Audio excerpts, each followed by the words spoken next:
வணக்கம்.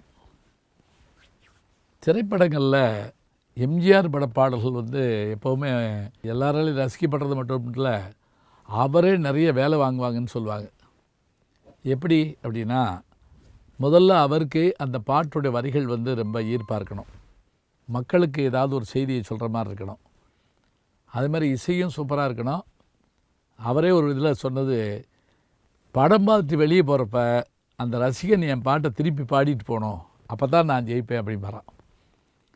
அப்போ அவ்வளோ முயற்சி அவர் எடுக்கிறாருங்கிறத நம்ம பார்க்குறோம். திரை இசை அலைகள் அப்படின்னு வாமனன் அவர்கள் எழுதின புத்தகம், நீங்கள் எப்போயாவது நேரம் இருந்தால் படிங்க.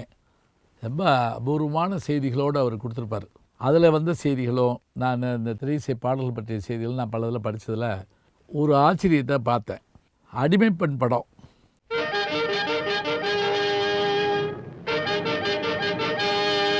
வேற ஒன்றும் இல்லை, பாகுபலி நீங்கள் சொல்கிறோம்ல, அது அடிமை பெண் தான்.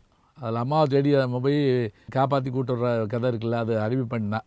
அதில் எம்ஜிஆர் அவர்கள் மாறு வேடம் போட்டு ஒரு பாட்டு பாடுற மாதிரி ஒரு பாலைவனத்தில் எடுத்துப்பாங்க. வில்லன் ஆர்எஸ் மனோகரை ஏமாத்துகிற மாதிரி அந்த பாட்டை ஒன்று எழுதி தர சொல்கிறாங்க. சூழல் சிச்சுவேஷன் சொன்ன உடனே வாலி எழுதிட்டார். வாலி எழுதி கொடுத்துட்டாரு. இசையமைக்கிறவர் கேவி மகாதேவன். புகழேந்தி உடன் இருக்கிறார். பாட்டு போட்டு காமிச்சாச்சு. டிஎம் சௌந்தரராஜனை வச்சு பாடியாச்சு. இப்போ எம்ஜிஆர் பாட்டை கேட்குறாரு. கேட்டுட்டு அவ்வளவு இதாக ஈர்ப்பா இல்லையே அப்படிங்கிறாரு. அப்புறம் திருப்பி அவங்க என்னென்னமோ மாற்றங்கள்லாம் பண்ணி காட்டுறாங்க. இல்லை, எனக்கு என்னமோ அது சரியாக வரல அப்படின்னுட்டே இருக்கார் எம்ஜிஆர். அப்போ பார்த்திங்கன்னா கேவி மகாதேவன் பெரிய ஜீனியஸ். ஆனாலும் அவர் எம்ஜிஆர் சொல்கிறாருன்னொன்னே திரும்ப திரும்ப யோசிக்கிறார். 4-5 நாள் ஆகிப்போச்சான். என்ன செய்கிறதுன்னு தெரில. பாட்டை இன்னும் படம் எடுக்க போல், அதுக்குள்ளே எல்லாத்தையும் முடிச்சு கொடுக்கணும். அப்போ அவருடைய உதவியாளர் புகழேந்தி என்ன பண்ணாராம், சட்டுன்னு அவரை மாமான்னு தான் கூப்பிடுவாங்களா மகாதேவனை, இப்படி பண்ண என்ன அப்படின்னு. என்ன அந்த பாட்டு வரி என்ன, ஏமாற்றாதே ஏமாறாதேன்னு அந்த பாட்டு. இந்த பாட்டில் வரியை மாத்திரம் ரிப்பீட் பண்ணால் நல்லா இருக்குமான்னு பாருங்கள் அப்படின்னாங்க. எப்படி அப்படின்னு கேட்டுக்காரு.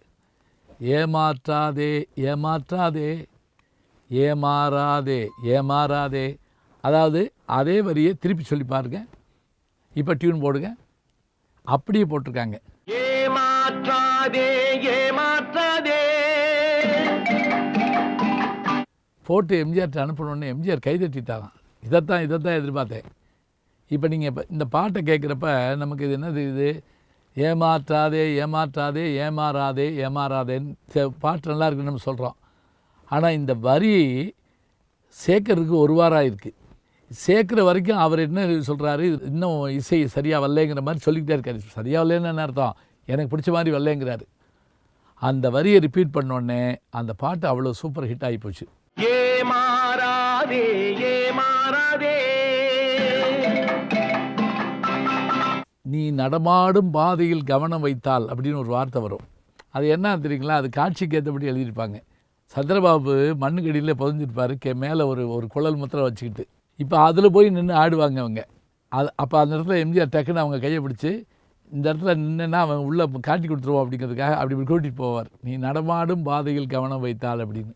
நீ நடமாடும் பாதையில் கவனம் வைத்தால் அந்த இருட்டுக்கும் பார்க்கின்ற வெளி இருக்கும் அப்படி அந்த வார்த்தையெல்லாம் பார்த்தா அவ்வளோ அழகாக இருக்கும். அந்த இருட்டுக்கும் பார்க்கின்ற வெளி இருக்கும், எந்த சுவருக்கும் கேட்கின். இப்போ இந்த பாட்டு இவ்வளோ தூரத்துக்கான வெற்றி பெறதுக்கான காரணமாக நமக்கு என்ன தெரியுது அப்படின்னு கேட்டால், எழுதின வாலியாகட்டும், இசையமைச்ச கேவி மகாதேவனாகட்டும், பல்வேறு உடைகளில் ஒரு முரசு டான்ஸ் மாதிரி ஜெயலலிதா ஆடுவாங்க, அந்த காட்சியாகட்டும், பாலைவனத்தில் ஷூட் பண்ணியிருக்கிற அந்த அழகாகட்டும், எல்லாம் இருந்தாலும் சரி, இதை இந்த மாதிரி மாற்றணுங்கிறதுக்கு கொஞ்சம் நேரத்தை எடுத்துக்கிட்டார் பாருங்க எம்ஜிஆர் அவர்கள். அதுதாங்க பெரிய சிறப்பு. அப்படி பார்க்கல எம்ஜிஆர் தாங்க. நல்ல செய்திகளை நாளும் சிந்திப்போம், நாளை சந்திப்போம். வணக்கம்.